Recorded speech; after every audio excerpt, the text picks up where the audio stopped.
Vamos abrir a palavra do Senhor na Epístola aos Hebreus, capítulo 3, do verso 7 em diante e todo o capítulo 4.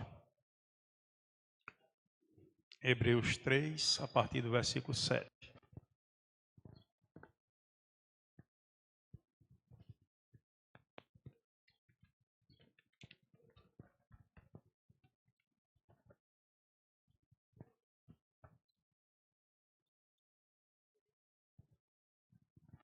Hebreus 3, a partir do capítulo 7, versículo 7 em diante até o final do capítulo 4. Diz assim a palavra do Senhor. Assim, pois, como diz o Espírito Santo, hoje, se ouvirdes a sua voz, não endureçais o vosso coração, como foi na provocação no dia da tentação do deserto, onde os vossos pais me tentaram, pondo-me à prova, e viram as minhas obras por 40 anos. Por isso me indignei contra esta geração e disse: estes sempre erram no coração. Eles também não conhecem os meus caminhos. Assim jurei na minha ira: não entrarão no meu descanso. Tende cuidado, irmãos, jamais aconteça haver em qualquer de vós perverso coração de incredulidade que vos afaste do Deus vivo. Pelo contrário, exortai-vos mutuamente cada dia, durante o tempo que se chama hoje, a fim de que nenhum de vós seja endurecido pelo engano do pecado. Porque nos temos tornado participantes de Cristo, se de fato guardarmos firmes até o fim a confiança que desde o princípio tivemos. Enquanto se diz: hoje, se ouvirdes a sua voz, não endureçais o vosso coração, como foi na provocação. Ora, quais os que, tendo ouvido, se rebelaram? Não foram de fato todos os que saíram do Egito por intermédio de Moisés? E contra quem se indignou por 40 anos? Não foi contra os que pecaram, cujos cadáveres caíram no deserto? E contra quem jurou que não entrariam no seu descanso, senão contra os que foram desobedientes? Vemos, pois, que não puderam entrar por causa da incredulidade. Temamos, portanto, que sendo-nos deixada a promessa de entrar no descanso de Deus, suceda parecer que alguns de vós tenha falhado, porque também a nós foram anunciadas as boas novas, como se deu com eles, mas a palavra que ouviram não lhes aproveitou, visto que não ter sido acompanhada pela fé naqueles que a ouviram. Nós, porém, que cremos, entramos no descanso conforme Deus tem dito. Assim jurei na minha ira, não entrarão no meu descanso, embora certamente as obras tivessem concluídas desde a fundação do mundo. Porque em certo lugar assim disse, no tocante ao sétimo dia: e descansou Deus no sétimo dia de todas as suas obras que fizera. E novamente no mesmo lugar: não entrarão no meu descanso. Visto, portanto, que resta entrarem alguns nele, e que por causa da desobediência não entraram aqueles aos quais anteriormente foram anunciadas as boas novas. De novo, determina certo dia, hoje, falando por Davi, muito tempo depois, segundo antes fora declarado: hoje, se ouvirdes a sua voz, não endureçais o vosso coração. Ora, se Josué houvesse dado descanso, não falaria posteriormente a respeito de outro dia. Portanto, resta um repouso para o povo de Deus. Porque aquele que entrou no descanso de Deus, também ele mesmo descansou das suas obras, como Deus das suas. Esforcemo-nos, pois, por entrar naquele descanso, a fim de que ninguém caia segundo o mesmo exemplo de desobediência. Porque a palavra de Deus é viva e eficaz, e mais cortante do que qualquer espada de 2 gumes, e penetra até ao ponto de dividir alma de espírito, juntas de medulas, e é apta para discernir os pensamentos e o propósito do coração. E não há criatura que não seja manifesta na sua presença. Pelo contrário, todas as coisas estão descobertas e patentes aos olhos daquele que temos que prestar conta. Até aí. Vamos, nesse momento, orarmos ao nosso Deus.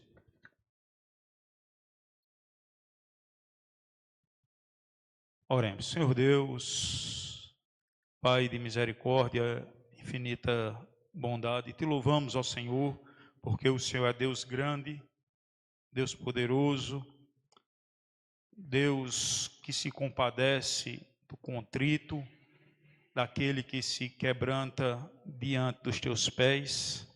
Por isso, Senhor Deus, recebe nossa oração, nossa gratidão, nosso pedido que o Senhor esteja agindo com graça e misericórdia sobre nós, que o Senhor esteja falando aos nossos corações conforme a nossa necessidade, porque só Tu conheces a necessidade do coração de cada um de nós. Só Tu podes atender através do Teu Santo Espírito aquilo que precisamos, aplicando a palavra aos nossos corações. Por isso te pedimos, fala conosco, opera em nosso meio, usa de graça e misericórdia, em nome de Jesus. Amém.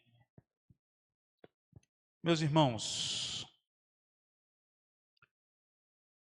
nós temos estudado aqui uma série sobre a escatologia, né? Que é a doutrina do fim dos tempos, das coisas por vir. Nessa manhã nós não seguiremos essa sequência. Próximo domingo o pastor seguirá. Mas se a escatologia estuda o porvir, o que acontecerá no fim, nos gera a seguinte pergunta, tendo em vista que nós sabemos que na segunda vinda de Cristo, que é a conclusão das promessas de Deus, Jesus Cristo virá a segunda vez para agir com justiça. E depois que ele concluir, haverá novo céu e nova terra, e nós estaremos com Cristo por toda a eternidade e com Deus. Então, a doutrina do fim termina o seu estudo no novo céu e na nova terra, onde ali haverá o tabernáculo de Deus com os homens, Deus habitará com eles. Diante disso, nos surge a pergunta: quem habitará neste tabernáculo?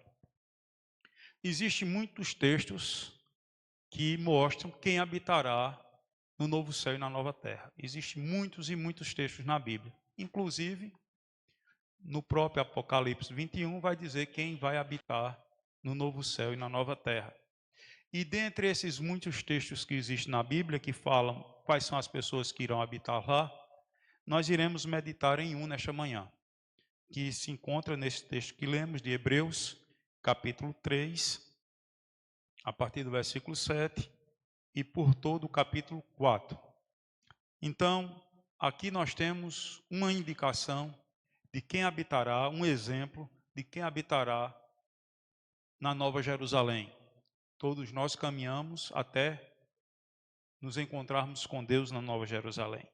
Meus irmãos, esse primeiro exemplo que é mostrado aqui é o exemplo dos israelitas. Nós somos o novo Israel de Deus, no Novo Testamento, a nova aliança. Mas aqui ele trata do Israel do Velho Testamento, ou do Antigo Testamento, da Velha Aliança. E ele cita aquele povo que foi separado, escolhido por Deus, aquele povo que Deus levanta Moisés e tira aquele povo do Egito. E esse texto, ele se enquadra nessa circunstância, na história contada daquele povo que saiu do Egito. E nós sabemos que aquele povo que saiu do Egito, ele provoca a ira em Deus. Ele tenta ao nosso Deus. Ele desagrada por 40 anos o nosso Deus. E o texto começa assim, que nós lemos, quando diz: assim, pois, como diz o Espírito Santo, hoje se ouvires a sua voz, não endureçais o vosso coração, como foi na provocação, no dia da tentação no deserto. Quando ele diz como foi na provocação, no dia da tentação do deserto, ele traz uma situação específica. Aqui ele está tratando de quando o povo teve sede e vai até Moisés e diz: você nos trouxe do Egito para morrer de sede, nós, os nossos filhos, os nossos animais, aqui no deserto. E estavam ali com grande indignação contra Moisés. Mas quando continua o texto, ele dá uma abertura geral. Quando ele diz, no versículo 9: onde vossos pais me tentaram, pondo-me à prova, e viram as minhas obras por 40 anos. Então não foi um único momento que aquele povo desagrada, tenta a Deus, se rebela contra Deus. Foram diversos momentos. O primeiro momento que nós podemos identificar da rebeldia do povo contra Deus foi logo após a saída do Egito, quando Deus faz grandes milagres através das pragas, e o grande e último milagre foi a libertação do povo com a morte do primogênito dos egípcios, de todos os animais, de todos os homens, todos os primogênitos morreram. Mas o povo de Deus não morreu porque tinham o segredo dito pelo anjo enviado por Deus, que era o sangue do cordeiro nos umbrais de sua porta. Então, o sangue do cordeiro protegeu aquele povo e livrou aquele povo. Mas logo em seguida, quando aquele povo chega diante do Mar Vermelho, já começa a murmuração. E eles dizem a Moisés: vocês nos tiraram do Egito para nós morrermos à espada, nós e nossos filhos. E essa era uma preocupação, uma indagação constante daquele povo. E aquele povo indaga a Moisés, provoca a Deus, e Moisés clama a Deus, e Deus abre o Mar Vermelho. Posteriormente, nós vemos o povo falando contra Moisés com relação à água. Chega a ponto de Moisés dizer: este povo está a ponto de apedrejar-me. O que farei? E a glória do Senhor aparece, e Deus dá livramento a Moisés. E Deus faz jorrar água da rocha por 2 vezes. Primeira vez, Deus determina que Moisés fira a rocha. E a segunda vez, Deus diz a Moisés: fale a rocha. E nessa segunda vez, Moisés, irritado com o povo, feriu a rocha novamente por 2 vezes com o seu cajado.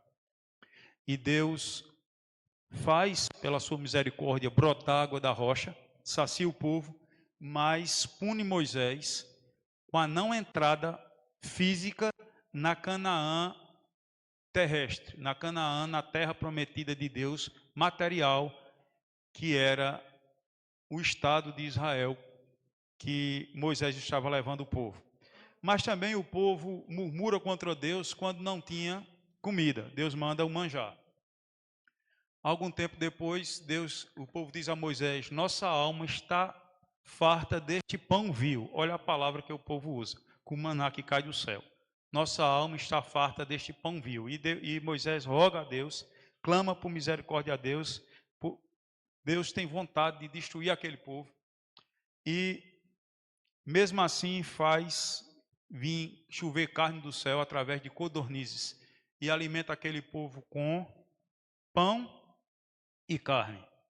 Mas, meus irmãos, isso não bastasse, a jornada para a terra prometida não duraria 40 anos.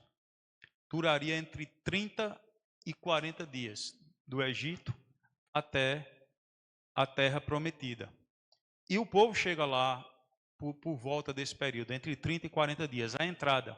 Vocês lembram da história que Deus manda Moisés manda 12 espias e os 12 espias retornam. 10 dizem que a terra é boa, como Deus disse, mandava leite e mel. Trazem frutas daquela terra, frutas gigantes, mostrando a fertilidade daquele solo. Mas ele diz também, lá tem gigantes e nós seremos devorados como gafanhotos por aqueles gigantes. E 2, Josué e Caleb diz, não, Deus nos dará vitória. Ele nos livrou até agora, Deus nos dará vitória e nós venceremos aquele povo com o poder de Deus. E o povo tenta apedrejar Moisés novamente, e os dois, e Deus aparece com a sua glória, livra Moisés, aí diz, não, vocês não querem não, vocês não estão dispostos a enfrentar as batalhas para assumir a terra prometida, então retorne, e botou o povo para retornar no deserto durante 40 anos. E durante 40 anos aquele povo continua murmurando, falando contra Deus, se levantando, e Deus faz uma promessa, que está no versículo 11. Quando aquele povo, e ele diz, assim jurei na minha ira, não entrarão no meu descanso. Então, diante da rebeldia daquele povo, Deus chega para o povo e diz que aquele povo não entraria no descanso do Senhor, por conta que era um povo de coração endurecido, que não conhecia ao Senhor, que não atentava para os seus mandamentos e que não quebrantava os seus corações diante dos seus erros. Um grande perigo é se acostumar com o sagrado, errar, saber que está errando e continuar errando. Então, é se acostumar com o que é sagrado, de forma a não cumprir a vontade de Deus e se rebelar contra a vontade de Deus. Todo pecado é uma rebeldia contra a vontade de Deus. E, meus irmãos, aquele povo assim procedeu desta forma e foram punidos por Deus. O versículo 10 diz assim, por isso me indignei contra aquela geração e disse, estes sempre erram no coração, eles também não conheceram os meus caminhos. Assim jurei na minha ira, não entrarão no meu descanso. Então aquele povo que fora escolhido por Deus, estava saindo agora do Egito, muitos haviam se rebelado contra Deus. Então, dentre os que saíram do Egito, entraram na terra prometida Josué e Caleb, mas tem outro texto que diz que dentre os contados no censo, que só eram contados no censo homens acima de 20 anos, entraram na terra prometida Josué e Caleb. Isso significa que alguns dos que nasceram no deserto, alguns dos que saíram do Egito e eram menores que 20 anos, uma parte desse grupo também entrou na terra prometida. Mas, meus irmãos, diante dessa circunstância que muitos ficaram prostrados no deserto, não conseguiram entrar porque se rebelaram, Deus mandava pragas, Deus punia aquele povo com morte e não deixou, Deus esperou aquele povo naturalmente morrer e não entrar também lá na terra prometida de Canaã. Diante disso, nós vemos uma descrição ainda das atitudes do povo que se encontra no versículo 15 ao versículo 18, quando diz assim, enquanto se diz, hoje se ouvires a sua voz, não endureçais o vosso coração, como foi na provocação, ora, quais os que tendo ouvido se rebelaram? Não foram de fato todos os que saíram do Egito por intermédio de Moisés, e contra quem se indignou por 40 anos, não foi contra os que pecaram, cujos cadáveres caíram no deserto? E contra quem jurou que não entrariam no seu descanso, senão contra os que foram desobedientes. Então, aqui está um resumo do que era aquele provocando ao Senhor, motivo pelo qual foram punidos de não entrar naquela terra que Deus havia prometido lhes dar. Diante disso, nós vemos agora, diante dessa história, nós vemos uma advertência a nós, Igreja de Cristo, uma advertência que se encontra no versículo 12 ao versículo 14. Veja só o que é que diz, diante da história desse povo. Versículo 12. Tendo cuidado, irmãos, jamais aconteça haver em qualquer de vós perverso coração de incredulidade que vos afaste do Deus vivo. Pelo contrário, exortai-vos mutuamente, cada dia, durante o tempo que se chama hoje, a fim de que nenhum de vós seja endurecido pelo engano do pecado, porque nos temos tornados participantes de Cristo, se de fato guardarmos firmes até o fim a confiança que desde o princípio recebemos. Então aqui há uma exortação à Igreja de Cristo para que observemos aquele exemplo, para que tenhamos cuidado, para que nos exortemos uns aos outros durante o tempo que se chama hoje. Quando é o tempo hoje? Hoje é hoje, né? Sendo redundante, hoje significa o momento atual. Amanhã, se nós estivermos vivos e chegar no dia de amanhã, será quando? Hoje novamente. Então, quando ele diz durante o tempo que se chama hoje, quer dizer permanentemente. Enquanto tivermos aqui presente nessa terra, sempre será hoje para nós. E diz que nós devemos nos exortar uns aos outros para que nós tenhamos cuidado, para que não haja em nós coração endurecido que se rebele contra Deus, de forma como aconteceu com aqueles que saíram do Egito. Colocando nos nossos dias, aplicando nos nossos dias, quem é que pode se rebelar contra Deus? Os que nós não saímos fisicamente do Egito, nós saímos espiritualmente do Egito, do pecado, e agora estamos no reino de luz. Então, quem pode se rebelar contra Deus são aqueles que estão agora na casa de Deus, que estão fazendo parte do novo Israel de Deus, da igreja material de Deus aqui na terra, que somos nós. A igreja espiritual, só Deus conhece quem é a igreja espiritual. Serão aqueles que herdarão o novo céu e a nova terra. Serão aqueles que permanecerão firmes, que não negarão sua esperança em Cristo. São aqueles que não irão se rebelar contra Cristo, contra Deus. Esses são a igreja de Cristo espiritual. Então existe um risco de quem faz parte da igreja física aqui na terra de Cristo abandonar a fé, se rebelar contra Cristo, não guardar a sua vontade, provocar o Senhor, provocar a ira do Senhor e abandonar e negar a sua fé. Então, essa é uma exortação que é feita para conosco, nos mostrando que o que aconteceu com Israel do Velho Testamento, que foram rebeldes, não conseguiram entrar no descanso do nosso Deus. E nos exorta a termos cuidado. No versículo 19, ele mostra porque eles não entraram no reino dos céus. Quando ele diz assim: vemos, pois, que não puderam entrar por causa da incredulidade. Então, o que levou aquele povo a não entrar naquele descanso material prometido que seria a terra de Canaã? Por conta da incredulidade. O que é incredulidade? Incredulidade é falta de fé. Logo após Hebreus, nós temos Tiago. Vamos abrir a palavra do Senhor lá na epístola de Tiago, capítulo 1, versículo 27. Veja só o que é que diz esse texto. A religião pura e sem mácula para com o nosso Deus e Pai é esta: visitar os órfãos e viúvas nas suas tribulações e a si mesmo se guardar incontaminado do mundo.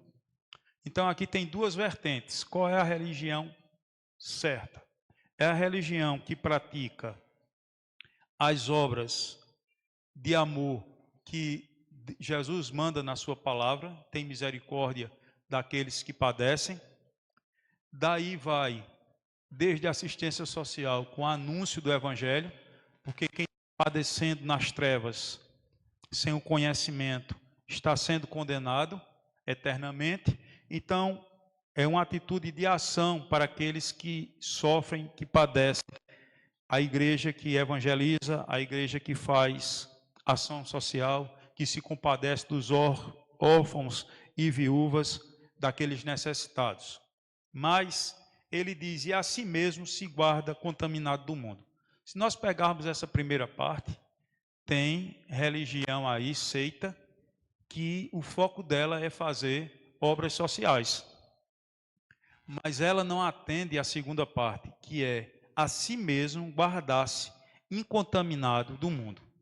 Então, aqueles israelitas do Velho Testamento pereceram por pecados sexuais, pereceram por não se manterem contaminados das coisas do Egito.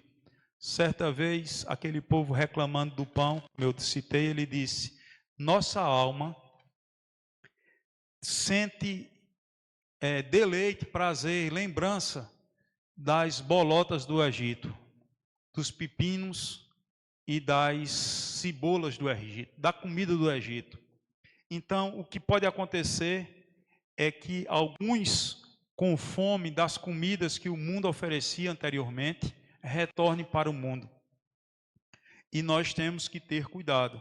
E quando nós não temos fé, nós abandonamos aquilo que tínhamos abraçado inicialmente e voltamos às velhas práticas. Mas o que é fé?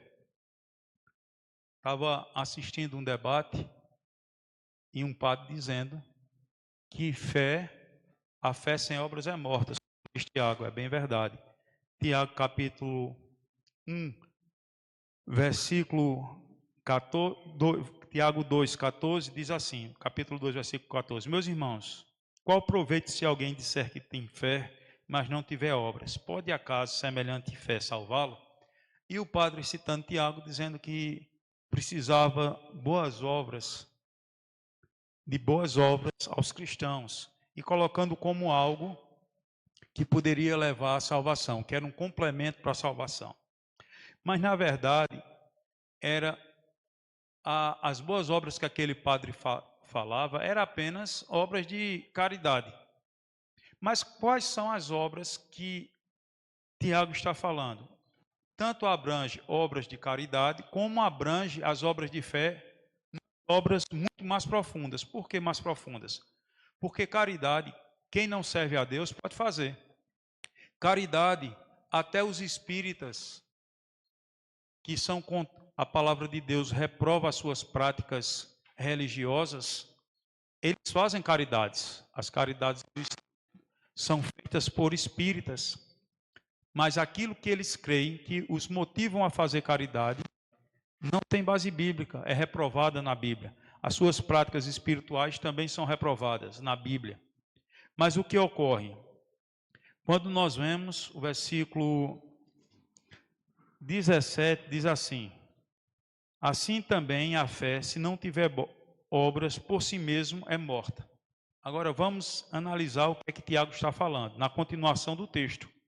Nós lemos o versículo 17, quando diz, assim também a fé, se não tiver obras, por si mesmo é obras. Mas agora, a partir do versículo 20, nós vemos uma explicação sobre essas obras, quando ele diz assim, queres, pois, ficar certo, ó homem insensato, de que a fé sem as obras é inoperante? Aí ele começa a explicar. Não foi por obras que Abraão, nosso pai, foi justificado, quando ofereceu sobre o altar o próprio filho Isaque. Veja só o exemplo. Ele diz, queres ficar certo que a fé sem obras é inoperante? E ele explica, não foi por obras. Qual é a obra? Que Abraão, quando ofereceu seu filho Isaque sobre o altar, foi justificado. A obra de fé foi a atitude de obediência de Abraão, de ir oferecer o seu filho. Foi a abdicação do seu filho que ele tinha para obedecer à vontade de Deus e cumprir o mandamento do Senhor. E ele diz que isso foi uma obra. E ele continua dizendo, vês como a fé operava juntamente com as obras. Versículo 22. Com efeito, foi pelas obras que a fé se consumou. E se cumpriu a escritura, a qual disse, Abraão creu em Deus, e isso lhe foi imputado por justiça, e foi chamado amigo de Deus. Verificais que uma pessoa é justificada por obras e não somente e não por fé somente. De igual modo, não foi também justificada por obras a meretriz Raabe, quando acolheu os emissários e os fez partir por outro caminho? Então, o texto diz que é uma prova de fé a obra praticada por Raabe. Raabe não era do povo de Deus, ela acolhe os emissários, protege os emissários e faz sair por outro caminho aqueles que perseguiam os dois emissários. Então, o que é que ocorre? Ele está dizendo que aqui não é obra de caridade, aqui é a atitude proveniente de fé. Então, ele diz que isso é obra, que isso é a obra que exemplifica ou que comprova que existe uma fé genuína. De forma que, quando ele diz que a fé sem obra é morta, essa obra tem uma aplicação geral, que é o cumprimento da palavra e da vontade de Deus. Toda vez que nós obedecemos a Deus, o que a sua palavra exige, nós estamos praticando obras de fé. Também quando nós fazemos caridade, sem segundas intenções, nós estamos praticando a fé, as obras que a fé exige. Mas, meus irmãos, retornando aqui para o texto. Pois não.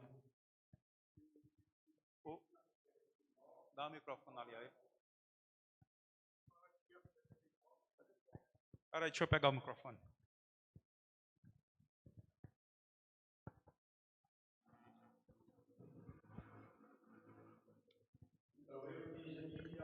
A obra é morta. Porque tem muita gente, nós vemos isso no dia a dia, tem muita gente que diz assim, eu tenho fé, eu tenho fé. Pessoas, né, firmes na igreja, mas não tem atitude. Porque Deus quer que nós tenha fé, acredite nele, mas também tenhamos atitude, né, em fazer alguma coisa. Porque só falar não vai adiantar. Isso mesmo. Aqueles israelitas do Velho Testamento, citados aqui nessa história, que saíram do Egito, eles não entraram porque não tinham fé. A fé deles era praticada como? Pela incredulidade deles, eles não tinham fé. A fé deles era praticada como? Era demonstrada como? Aqueles que tinham fé? Na obediência às ordens de Deus. Então, a fé tem que provocar obras de obediência à palavra de Deus. Aí nós chegamos em Hebreus capítulo 4 agora, a continuação do texto que nós lemos, o versículo 1 e 2 nos diz assim ainda: como uma advertência a nós, a Igreja de Cristo, ele diz: temamos, portanto, que, sendo-nos deixada a promessa de entrar no descanso de Deus, suceda parecer que algum de vós tenha falhado. Porque também a nós foram anunciadas as boas novas, como se deu com eles a palavra que ouviram e não lhes aproveitou, visto não ter sido acompanhada pela fé naqueles que a ouviram. Então ele nos adverte, como o irmão disse, a termos cuidado para que a palavra em nós gere uma ação, uma atitude de fé, de obediência às Sagradas Escrituras. E, meus irmãos, sabendo que muitos não entraram no descanso porque não creram, mas alguns entraram no descanso porque creram. E alguns e muitos continuam a entrar no descanso porque creem. Isso nos diz os versículos 3, na sequência, quando ele diz assim: nós, porém, que cremos, entramos no descanso. Nós, porém, que cremos, entramos no descanso, conforme Deus tem dito. Assim jurei na minha ira, não entrarão no meu descanso. Então aqui existe dois grupos. Existe o grupo dos que entrarão no descanso de Deus, e existe os grupos que não entrarão. E ele confirma, aqui o escritor aos Hebreus confirma que nós que cremos, quer dizer, nós que temos fé, entraremos no descanso de Deus, que é o final da nossa jornada, que é o objetivo da nossa caminhada para Jerusalém celestial, entrarmos no descanso eterno do nosso Deus. Então, a Bíblia deixa claro que nós que cremos entraremos no descanso do Senhor. E os que creram também no passado entraram no descanso eterno. Ele continua falando sobre isso quando ele diz assim, no versículo 4 e versículo 5. Porque em certo lugar assim diz, no tocante ao sétimo dia, e descansou Deus no sétimo dia de todas as obras que fizera. E novamente, no mesmo lugar, não entrarão no meu descanso. Queria analisar esse texto aqui com os irmãos. Veja só o que é que diz o escritor aos Hebreus. Porque em certo lugar, quer dizer, na Bíblia, em certo lugar do Velho Testamento, assim diz no tocante ao sétimo dia. E descansou Deus no sétimo dia de todas as obras que fizera. Onde é que está escrito isso? Em Gênesis, né? Aí no versículo 5 diz, e novamente no mesmo lugar, quer dizer, diz, não entrarão no meu descanso. Aí eu pergunto aos irmãos, esse texto de não entrarão no meu descanso, está onde? Está em Gênesis? Não, está em Êxodo. Não entrarão no meu descanso, está em Êxodo. E o Senhor descansou no sétimo dia, está em Gênesis. Aí eu pergunto aos irmãos, por que diz aqui o texto? Que em um local diz que o Senhor descansou no sétimo dia e no mesmo local diz, não entrarão no meu descanso. Por que diz isso? Qual é o segredo aqui? É um erro? Não é um erro. Jesus Cristo, vocês se lembram aquela parábola do rico e de Lázaro? E que na parábola Lázaro pede a Abraão, pai Abraão, manda que algum dos mortos ressuscite e vá lá pregar aos meus irmãos, para que não venham para esse local que eu estou aqui. Aí o que é que Abraão responde? Eles têm Moisés e os profetas, que o ouçam. Se eles não ouvem Moisés e os profetas, nem tampouco ouviria alguém que, mesmo sendo ressuscitado dentre os mortos, voltasse para pregar. Quando ele diz, eles têm Moisés e os profetas que o ouçam, quais foram os livros que Moisés escreveu? Os 5 primeiros livros, o Pentateuco. Por isso, quando o escritor diz, em um lugar, Deus descansou no sétimo dia, e diz, no mesmo lugar, ele disse, não entrarão no meu descanso, ele está se referindo aos escritos de Moisés, da mesma forma que Jesus se referiu. Jesus se referiu aos escritos de Moisés como um bloco dos 5 livros, quando ele diz, ele tem Moisés. Moisés era quem? Era o Pentateuco, os 5 livros. Então ele está se referindo aos escritos de Moisés, ao local que está descrito nos escritos de Moisés, no Pentateuco. Então, ele não está fazendo essa distinção entre Gênesis, Êxodo e os demais livros. Ele está se referindo ao Pentateuco, como um bloco no qual está descrito esses 2 episódios. Descansou no sétimo dia e quando ele diz em punição que não entrarão no meu descanso. Mas, continuando aqui, nós temos outra pergunta aqui, outra observação para os irmãos. A partir do versículo 6 até o versículo 10 diz o seguinte, vamos ler novamente. Visto, portanto, que resta entrarem alguns, quer dizer, entram alguns no descanso nele, e que, por causa da desobediência, não entraram aqueles aos quais anteriormente foram anunciadas as boas novas.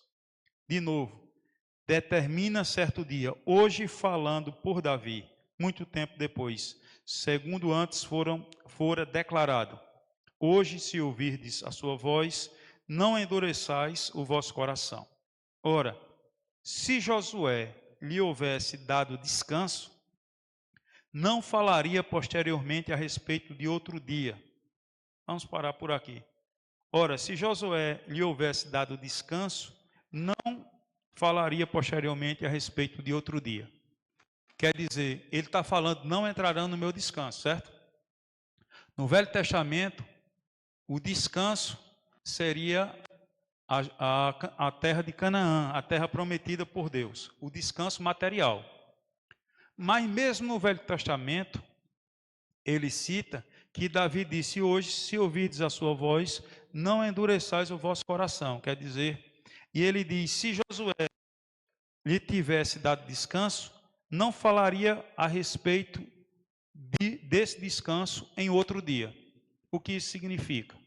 Significa que ele está dizendo que além do descanso material que aquele povo do Velho Testamento tinha, buscava, que era entrar na Canaã, havia um descanso eterno, que era o descanso celestial, quando o povo iria morar na cidade de Jerusalém. Já os cristãos do Velho Testamento tinham essa visão. Por exemplo, Abraão habitou em tendas, diz o texto, porque ele não habitou em cidades, porque ele buscava a habitação celestial, a cidade celestial que havia no porvir. Então, havia o descanso físico da Canaã, depois que eles vencerem todos os seus inimigos, e havia o descanso da nova Jerusalém, do novo céu e da nova terra. Agora eu pergunto aos irmãos, o que é que tem a ver Josué com essa explicação do versículo 8? Quando ele diz, se Josué lhe houvesse dado descanso, não falaria posteriormente a respeito de outro dia de descanso. O que é que tem a ver Josué aqui com a história desse descanso anterior e do descanso posterior? Alguém já percebeu aqui nesse texto qual é o que é que Josué tem a ver com essa história?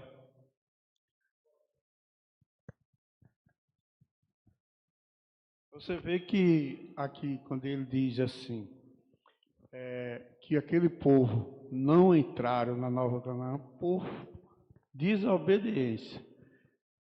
Foi isso?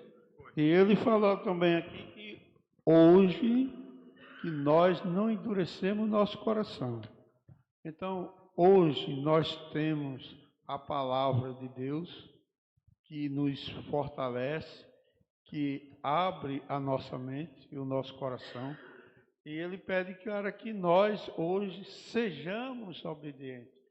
Então, Deus deu a oportunidade a Josué, não foi a Josué, né? Para ele guiar aquele povo. E Deus dava inteligência e sabedoria para ele. Então, eu creio que a diferença está aí, né? Porque Deus é quem estava guiando Josué.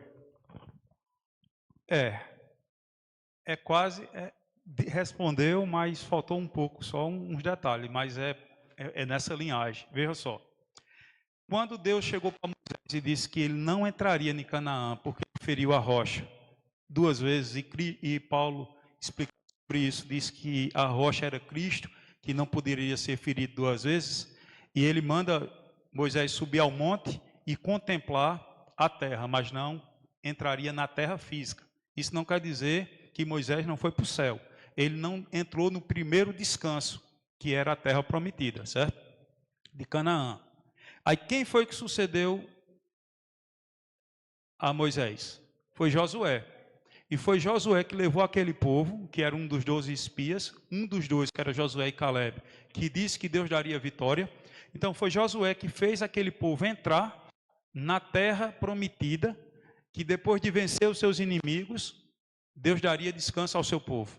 Mas o povo erra, não cumpre a determinação ao batalhar com aqueles povos, e o problema permanece, e vez por outra, quase sempre, o povo estava em guerra.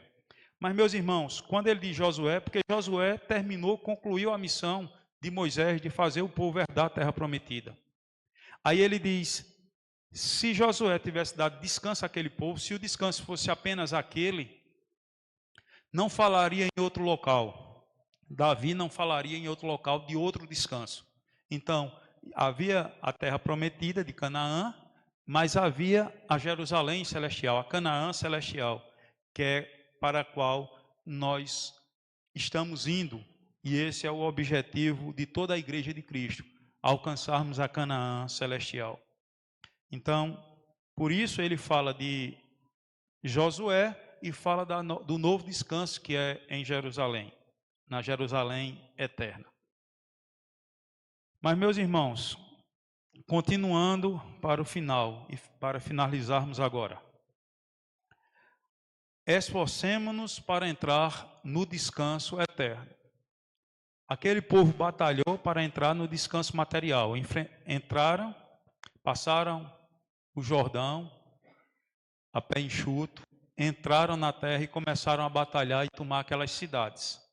E nós também precisamos batalhar as batalhas da nossa vida, as batalhas espirituais, para atendermos à vontade do Senhor, com o objetivo de alcançarmos a Jerusalém celestial. A partir do versículo 11 até o versículo 13, ele nos exorta e nos orienta. Veja só o que é que ele diz. Vamos ler todos juntos o versículo 11. Pode projetar aí, por favor, Hebreus 4, versículo 11. Todos. Esforcemo-nos, pois, por entrar naquele descanso, a fim de que ninguém caia, segundo o mesmo exemplo de desobediência. Então, aqui, Deus nos exorta, nos dá uma palavra que nós devemos nos esforçar para entrar no descanso de Deus, que é o descanso eterno. E que ninguém caia, que ninguém abandone e negue a sua fé, segundo o exemplo de desobediência dos israelitas da antiga aliança. Aí no versículo 12 e 13 ele diz assim: porque a palavra de Deus é viva e eficaz, e mais cortante do que qualquer espada de 2 gumes, e penetra até o ponto de dividir alma e espírito, juntas e medulas, e é apta para discernir os pensamentos e os propósitos do coração. E ele disse que nós devemos nos esforçar para entrar no descanso de Deus, mas ele diz que a palavra de Deus é apta para discernir os propósitos do coração. Quer dizer, nós vamos ser julgados por a palavra de Deus que discerne qual é a intenção dos corações. Se a gente faz uma obra de caridade com a intenção de aparecer, Jesus Cristo disse que a tua mão esquerda fizer, que a tua mão direita não saiba. Se alguém fizer nesse sentido, Jesus Cristo disse que já recebeu a glória nesse mundo, a recompensa da sua ação.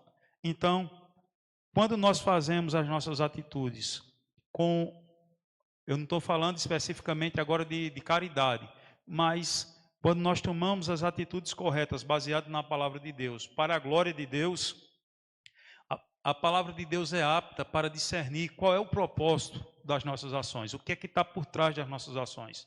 As nossas ações podem enganar as pessoas, aos irmãos, mas não engana nem a palavra de Deus, nem o próprio Deus, que é o autor dessa palavra. Aí o versículo 13 diz assim, projeta por favor ela aí, vamos ler esse versículo. Todos. E não há criatura que não seja manifesta na sua presença. Pelo contrário, todas as coisas estão descobertas e patentes aos olhos daquele a quem temos de prestar contas. A Bíblia também diz lá nos Salmos que os olhos do Senhor permeiam toda a terra e contemplam os homens, os justos, as injustiças que os homens praticam. Então, tudo está descoberto diante dos olhos do nosso Deus, porque Ele é onisciente. Salmo 139, que a irmã de Norá, não sei se ainda lembra, sabia recitá-lo 100%. 139.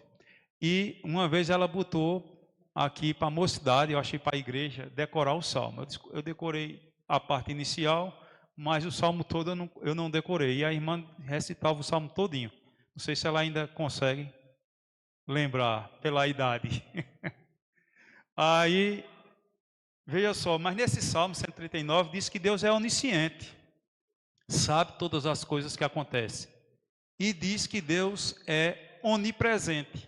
Ele é onisciente, sabe de tudo, e Ele está presente. Então não tem como nós escaparmos. Diz até que até a palavra ainda não me chegou à língua, e tu, Senhor, já sabes todas. Então até a palavra que a gente ainda vai dizer, Ele já sabe o que é que a gente vai dizer. Ele já conhece as nossas ações futuras que nós iremos praticar. Ele conhece todas as coisas. Então, não temos como escapar dos olhos daquele que todos irão prestar contas. Aí chega a seguinte pergunta: se todos nós iremos prestar conta, todos nós somos pecadores, como foi lido hoje, que nossas obras de justiça na liturgia são diante de Deus trapos de quê? De imundícia. Como nós escaparemos diante dos olhos daquele que temos que prestar conta? Vamos finalizar. Lucas pode projetar aí. Por isso nós paramos no versículo 13 de propósito. Vamos ler agora a continuação do texto. 14 a 16 de Hebreus 4. Hebreus 4, de 14 a 16. Todos juntos, vamos ler. Diz assim: tendo, pois, a Jesus, o Filho de Deus, como grande e sumo sacerdote, que penetrou os céus, confirmemos firmes a nossa confissão, porque não temos sumos sacerdotes que não possa compadecer-se das nossas fraquezas. Antes foi ele tentado em todas as coisas à nossa semelhança, mas sem pecado. Acheguemo-nos, portanto, confiadamente junto ao trono da graça, a fim de recebermos misericórdia e acharmos graça para socorro em ocasião oportuna. Já foi ensinado aqui várias vezes, os irmãos lembram, podem não lembrar 100% a descrição, mas lembram o que significa. O que significa misericórdia e o que significa graça. Misericórdia é Deus não nos dá aquilo que nós merecemos. A misericórdia de Deus faz com que a gente não receba dele aquilo que nós merecemos receber, que é a punição dos nossos pecados. E essa punição recaiu sobre quem? Sobre Cristo. E a graça, ele nos dá o presente imerecido. Graça significa um presente que ele nos dá, algo que nós não merecemos, mas ele nos dá. Então, a sua misericórdia evita sermos punidos pelo sacrifício de Cristo, e a sua graça nos dá aquilo que nós não merecemos, que é entrarmos na Jerusalém celestial. Então, se nós não decairmos da misericórdia de Cristo e da sua graça, nós temos a certeza que estaremos com ele por toda a eternidade na Jerusalém celeste. Aqueles que abandonam, que negam, que não têm a fé verdadeira em Cristo, na sua palavra, esses não conseguirão permanecer na caminhada cristã. Esses negarão a sua fé e serão contados entre aquela promessa que Deus disse: não entrarão no meu descanso. Mas aqueles que permanecem, aqueles que creem, Hebreus 4, versículo 3, nós, porém, que cremos, entramos no descanso do nosso Deus. Que o Senhor nos fortaleça, nos conduza, para que possamos entrar no descanso do Senhor. Se alguém souber de toda a doutrina da escatologia, 100% certa, todos os detalhes de Apocalipse, toda a sucessão que acontecerá próximo e após a vinda de Cristo, detalhadamente e não tiver entre os que adentrarão a terra prometida, celestial, de nada servirá. Que o Senhor nos abençoe. Algum irmão tem alguma pergunta? Júnior tem. Se algum outro irmão tiver alguma pergunta, quiser fazer um comentário, está aberto. Na verdade, não é nenhuma pergunta, é um adendo. Em relação ao contexto do estudo, eu creio que esteja muito bem entrelaçado o versículo de João 3,16 como base teológica e de fechamento assim do estudo. Porque Deus amou ao mundo de tal maneira que deu seu Filho unigênito para que todo que nele crê não pereça, mas tenha a vida eterna, o descanso que você estava falando. Realmente cita crer, né? Agora, sabendo que é, como o irmão disse, os que vierem a crer. Porque lá em Isaías, falando do sofrimento do servo vicário, se não me engano é Isaías 51, no finalzinho diz assim, que ele verá o fruto do penoso trabalho de sua alma e ficará satisfeito. E ele diz que ele deu a sua alma em resgate de muitos, não foi em resgate de todos, porque o seu sangue foi derramado sobre aqueles que haveriam de crer, como diz lá em João, ser redimidos e alcançar a vida eterna. Mais algum irmão? Irmão Neinha, faça uma pergunta aí, o senhor hoje ficou calado, só o senhor não falou. Domingo passado eu falei, o senhor não estava aqui, eu digo eu fui o Neinha de hoje, mas hoje o senhor aqui não falou. Que o Senhor nos abençoe, vamos orar, vamos cantar mais um hino e encerrar. Oremos. Senhor Deus, Pai de misericórdia e amor, te pedimos o teu auxílio, o auxílio do teu Santo Espírito, para diante das nossas fragilidades, das nossas imperfeições, o Senhor está nos corrigindo e nos conduzindo na tua vontade, nos conduzindo de acordo com o teu querer e nos guiando até sermos recebidos por ti na Jerusalém celestial. Como disse o teu servo Davi, que o Senhor nos guia nesta terra, nos segura pela mão e depois nos recebe em glória, na glória eterna. Por isso, Senhor, nós confiamos nos méritos de Cristo, através de quem fomos salvos, redimidos e justificados, e tendo o perdão dos nossos pecados perdoados.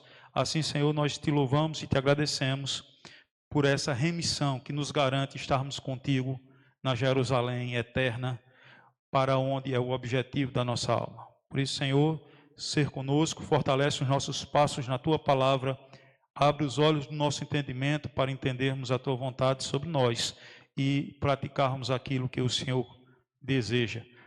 Opera em nós tanto o querer como realizar a tua vontade, porque somos falhos e fracos, mas nós servimos a um Deus forte que cumpre a sua palavra e que promete completar a boa obra em nós. Em nome de Jesus.